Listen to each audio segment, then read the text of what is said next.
Till now, we are clear with the ADK core concepts. Okay, what is ADK? What are the components in ADK and how ADK helps us to create an agent? Now, today we'll be actually implementing the agent and we'll be running the agent to get our required details. Right? So let's start. So first of all, we'll see the ADK agent project structure. This we have discussed in the last video also. If you see, we have the basic agent, okay, which is the main directory. Inside that we have the agent directory. So our agent is greeting agent. That's why we have kept the directory name as greeting agent, right? Now inside that you can see that we have .adk, which is the like default folder, hidden folder which is created. It contains the session related information. We do not need to like create this. It will be automatically created as and when you run the agent, right? Next, you can see we have init.py. Okay, whenever we run the agent using ADK web, this init.py gets invoked. Okay, and from there our agent.py is called. Once our agent.py is called, it will require the API keys. So we are storing the API keys here in this .env file, right? And post that, the agent.py will contain all the other code required to run our agent, right? So this is the project structure.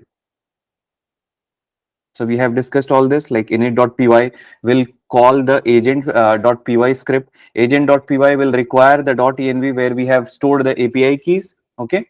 Once we have all this information, the agent.py is good to go and run our agent, right? So we'll see what is exactly present in init.py. You can see that from dot we are importing agent. Okay, so we are saying from the current directory import the agent.py file. This is the simple explanation of this init.py file. So whenever we run ADK web, this init.py is invoked first. This will call the core agent code, right? And from there everything else come into picture. So now why is it matter? Okay, so this is basically the package declaration. Python treats any folder with any init.py as an importable package required for ADK to locate your agent, right? So this makes us the entire folder as an importable package, so that whenever we run the ADK web, it can see that this is a package, okay, and how to initiate the package is using the init.py. And it also helps in the auto discovery. When ADK starts, it scans packages for root agent object. So root agent is very critical when you create any agent in ADK, right? So that's why like it is able to locate the root agent, and this import makes it visible at the package level, right? Now we'll be looking at the .env file. So here what happens, like we'll be defining this OpenAI API key, your API key, like whatever API key we generate with OpenAI ChatGPT, that we can paste it here so that we can use the services of ChatGPT. Okay, if you do not use this API key, you won't be able to use the services of ChatGPT. How would it know that who are you? Okay, so this is the primary step required for authentication or authorization for using the services, right? So some best practices I would like to list here is never hard code your keys. Okay, you could have easily hard coded your keys in the actual Python code for the agent, but it is not recommended because it will expose it to the live environment. Instead, we'll be adding the .env to .git ignore. Okay, so that in the git also, whenever we commit, this is not getting committed. And in the production code, production based code, this is a best practice to keep all your credentials in a .env file, so that in the logs also it is not getting exposed. Now we'll be going through the agent.py code. Okay, you can see that we have imported all the required libraries. Okay, light LLM is something which will help you to call any kind of model. Okay, be it ChatGPT model, like where we have mentioned OpenAI GPT-4o Mini. We can use Gemini also. Okay, so this is some orchestration, okay, which is like helping us to use any kind of model based on our requirement, and the actual call or the actual functionality of the agent, the model remains the same. Okay, we like if you take example of ChatGPT, it has a different syntax. If you take example of Gemini, it has a different syntax. But when we use light LLM, everything becomes standard. Okay, so light LLM is not any LLM. This is a library. Okay, you can say this is a method using which we are able to standardize our entire code.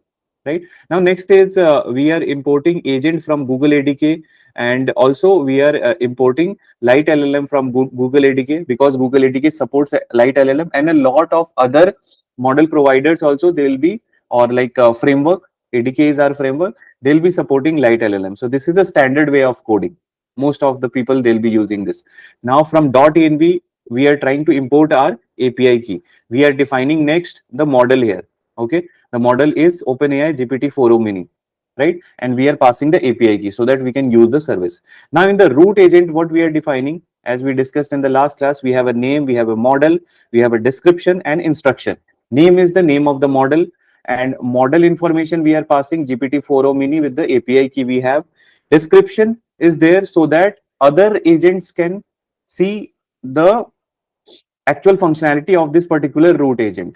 Okay, let's suppose we have multiple agents interacting with each other, then they will look at the description, and then only they will be able to know the core functionality of that particular agent, right? But for single agent, okay, or a standalone agent, this is not required. But as a best practice, you should keep this. Now next is the instruction, which is the prompt we are giving to the agent to like help us in whatever requirement we have. So we are saying you are a helpful assistant that greets the user, ask for the user's name and greet them by name. For any other request, politely say, I can just say hello, hi, right? So we are limiting the behavior of the agent so that even if it has exposure to GPT-4o mini, it is able to answer all our question, but we are limiting it. Okay, we are just using this as a greeting agent. Now we'll quickly see the actual code run, right? So our agent will run now. So you see that we have already invoked the ADK web, which will open this window on 127.0.0, which is the local host on 8000 port. Okay, we'll start a new session, and inside that we'll say hi. Okay, so it is saying, what is your name? If we see inside the code, okay, ask the user's name, so accordingly it is asking us our name, right? So I say that my name is ABC. Nice to meet you, ABC. How can I assist you today? So if I ask tell me the weather of New Delhi, right? I can just say hello, hi, because we have limited the behavior, right? And if you click in the events, you'll be able to see everything, whatever has happened. This is the first step, second step, and third step, where it is saying I can just say hello, hi.